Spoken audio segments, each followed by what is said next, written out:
Hello everybody, welcome back to my channel where skincare is all about progression over perfection because perfection doesn't exist. Today I'm getting ready to film and I thought I'd just, I don't know, catch up about a few things, life and stuff, just chat shit for a little bit whilst I get ready. So I've already washed my face. Oh, let me turn these lights on. That's better. I've already washed my face, so I'm gonna go in with a toner. This is EQUALBERRY Swimming Pool Toner. I just like it for hydration and really gentle exfoliation. So, what have I been up to? What have you been up to? I hope you've all been enjoying my more commentary style videos. Not recently, because obviously I've been doing like When Beauty Turns Ugly for like almost like 3 years now, and like Instagram versus reality, which I've kind of run out of things to talk about on, to be honest with you. But I personally love them because I love doing something a little bit different that's still related to like the beauty industry. But it also means that nearly 7-8 years of like reviewing skincare, it means I can give my skin a break from like constantly reviewing things. But I am trying to post 2 specific skincare only related content twice a week as well, because I know people are still subscribed to me for that, and I don't want to push those people away. And I still love skincare. Obviously I still want to talk about and all the products that I'm using and discovering and all that kind of stuff. And I know they don't get the views anymore, but that's not really the point. It's, you know, it's just to keep everyone happy and me happy as well, you know? But yeah, I've got like a whole team behind me now. Well, not a whole team. There's me and a researcher. There's somebody who like writes my scripts basically, because they're long videos. They're really long and I just don't have the time to deep dive into like so many things. This is EQUALBERRY Swimming Pool Ampoule. It's just really nice and hydrating. So yeah, somebody actually asked me, they were like, in these like behind the beauty videos, is it your own research or do you just copy somebody else's video? It's our own research. Like I kind of put together like a list of like the main hot topics that I want to talk about when it comes to a brand. And then I'll send it to my researcher and script writer, who I do know personally, by the way. It's not just some random off the internet. And then they often dig up a lot more that I didn't know about the brand. And I'm like, oh my God, I'm like, that's so interesting. I do feel like maybe I'm shooting myself in the foot a little bit because, you know, I've always thought it's important to, as a consumer, know about the brand's ethos and even like political views. And a lot of people don't really care about that, which is absolutely fine. Not judging anyone. For me, that's something that I find really important. As much as I try to take a neutral stance in those behind the beauty videos, but sometimes I can't help myself to comment. But like, for example, L'Oreal, I just did a thing on who represents so many beauty brands that I feel like if I ever wanted to work with any of those brands, because they're a huge conglomerate, they'll be like, you know what, actually no, because you talked about how our founders are Nazis.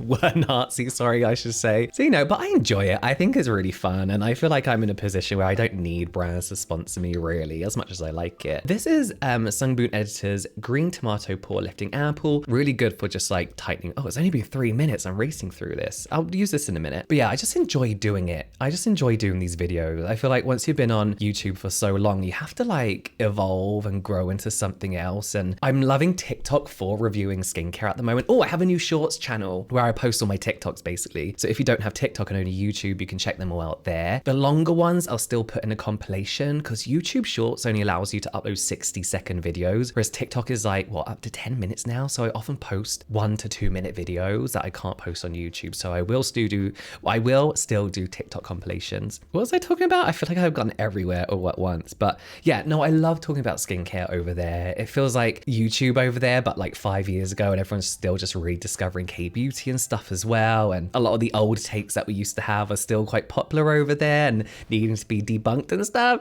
So it's quite fun over there at the moment. But YouTube will always be like my home, you know? YouTube will always be like my go-to because you make money on YouTube too. You actually, unless you're doing sponsorships on TikTok, it's really hard to make money. Yeah, I'm gonna use this sample. It's great for tightening pores. I've just been using it non-stop. This will be my 4th bottle. Yeah, that's what I do find a little bit hard about TikTok, and I think is the difference is I used to like take the piss out of all the influencers that were like trying to draw your attention in by saying stupid things within like the 1 second of a TikTok video, but you have to, like you have to. If you want to be successful over there or get attention and views, you have to play to the algorithm and, you know, to what people are doing, which is, you know, the same here on YouTube. That's why every thumbnail I do is like this. like all that kind of shit, because you have to do what's popular if you want to like succeed, and if you want to carry on as a business, you know, you have to evolve with the times. But I do find that like, unless you're getting like millions and millions of views, you can't really just make money on TikTok. Like with YouTube, as long as I'm posting videos, I'm making money without really having to do anything, and I'll do the occasional sponsor, you know. But on TikTok, I feel like if you really want to make the money, you have to do sponsor after sponsor after sponsor, and I'm not really used to that anymore. I mean, I'll do it. What I will say though is brands are looking to TikTokers now. So I've been able, this month alone, I've been able to work with some really cool brands, which I'm, you know, I don't think I would have got the attention of if I was just sat here on YouTube, but yeah. I don't know why I'm talking business with you, sorry. Shall we talk about weight loss? I feel like I need to address this now because it's been in my comments a lot. I'm gonna use this TIRTIR Collagen Lifting Eye Cream. Before I talk about it though, I just wanna mention something. I watched one of Hiram's videos recently about kind of diet culture that's on TikTok at the moment. Oh, trigger warning. I'm going to be talking about disordered eating and diets and stuff. How these kind of like nutrition-based influencers, you know, all they do is create like what I eat in a day and things like that kind of content. How it's very, very similar to the old days of Tumblr Pro Anna content. And it really is. And it's actually kind of terrifying. It's terrifying to see this kind of like very late 90s, early 2000s approach to body positivity again. And what I mean by that, and actually Loey Lane posted a really interesting video as well recently about how kind of like fat shaming has become so prevalent again on social media. You know, in the early 2000s, we were all like watching America's Next Top Model, and it was like quirky to call people fat and be skinny and joke about your weight and all that kind of stuff. And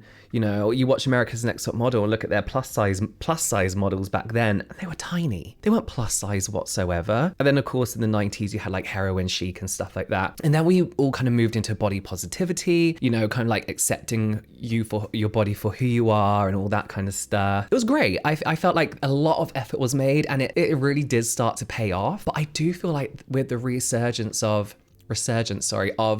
Y2K fashion, crop tops, low rise trousers, jeans, you know, all that kind of stuff, the kind of attitude of you have to look a certain way to fit that aesthetic has come back with that, which is kind of worrying. And I feel like a lot of people have gone back to that attitude of, as Kate Moss so famously and horribly said, nothing tastes better than being skinny, or whatever it was. I feel like people are adopting that kind of attitude again, but with that also kind of like fat shaming people online too. I don't know what this has to do with anything. I forgot why I started talking about this, to be honest with you. But yes, I've lost weight. You may have noticed, and I've noticed that you've noticed. Guys, I was fucking sick.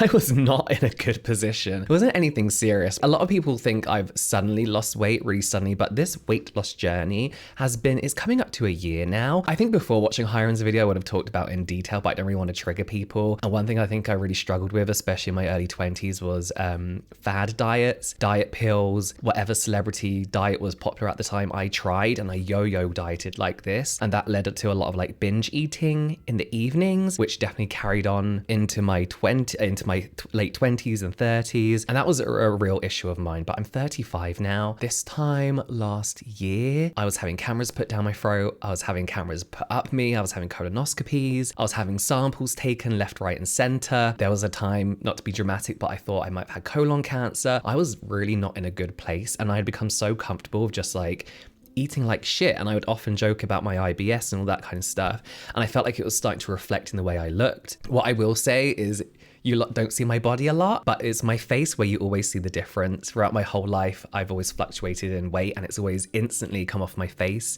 or the weight's gone on my face kind of thing. This is Torriden's Dive-In Moisturizer, by the way. I like it. It's a bestseller, and I kind of get why. It's all right. It's nice. And I was just like, I said, me and my brother, we were just like, we are like 35 now. We can't just like yo-yo diet like we used to in our 20s and hope that, you know, we're going to be healthy. This wasn't about losing weight. It was about changing our eating habits so that we weren't destroying our colons and our intestines. Not to get into too much detail, but when I had my colonoscopy, which wasn't as scary, by the way, as it sounds, I know like a lot of people dread them. It was actually kind of interesting. Like you get to watch it live on TV and you're so drugged up you can't really feel anything. But you know, that was just a one-off occasion for me. I know a lot of people have to have them fairly often, and I can't imagine how to do that so often. But the doctor was basically like you're fine. Well, you're not fine. There's nothing cancerous. There's nothing, you know, there's no polyps. I thought I had like those pockets at one point. I was like, no. It was just like, long story short, you've just really fucked up your body. Like you need to change the way you eat. And he said,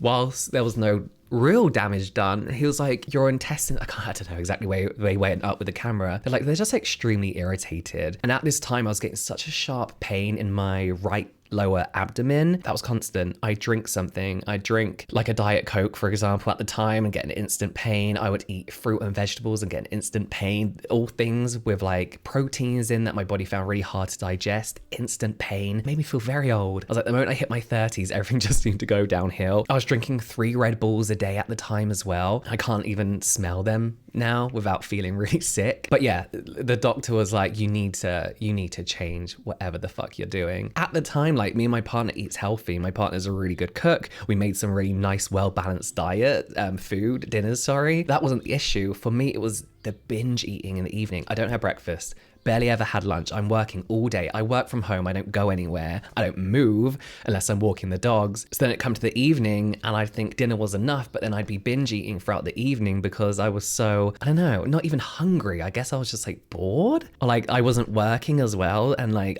to get my mind off work, I would eat. I think anybody who's freelance or works from home knows how impossible it is to really take a break from work, especially when your office is upstairs or in the next room. So to distract myself, I would eat and watch TV. And that was like my only thing, you know, to do. Changing that, watching what I eat, knowing what triggers me as well has been a huge thing. Like I can't touch peas for shit because they give me the worst stomach ever. You know, kind of like monitoring what I eat as well as really not binge eating in the evenings. Changed a lot. I feel so much better. That pain is completely gone. I mentioned that I had the camera down my throat as well, and that's because I also had something called globus sensation or globus hysteria or something, which is like a constant lump, feeling of a constant lump in your throat. And I had that for 3 years. 3 years I had that in my throat for, and it would be certain foods that I ate would trigger it, but also stress would trigger it so much. Like if I had deadlines, if I was doing a lot, talking on camera a lot as well, I just feel the constant need to clear my throat. That's gone since I've been eating better. I've also noticed, obviously with changing my diet, that my rosacea is better, my skin feels better, I'm a lot calmer in general, even when I'm stressing out, because there's a lot less going on for me to worry about. But yeah, that's definitely calmed down. I still get it. The days where I film a lot or talk a lot, my voice goes really, really easily. I have to clear my throat a lot. So at one point, the doctors thought it was acid reflux, which it wasn't. So it was basically put down to stress and anxiety and voice strain when they found out what I did for a living. So I had voice lessons and like singing lessons essentially. The guy who I went to go and see a private person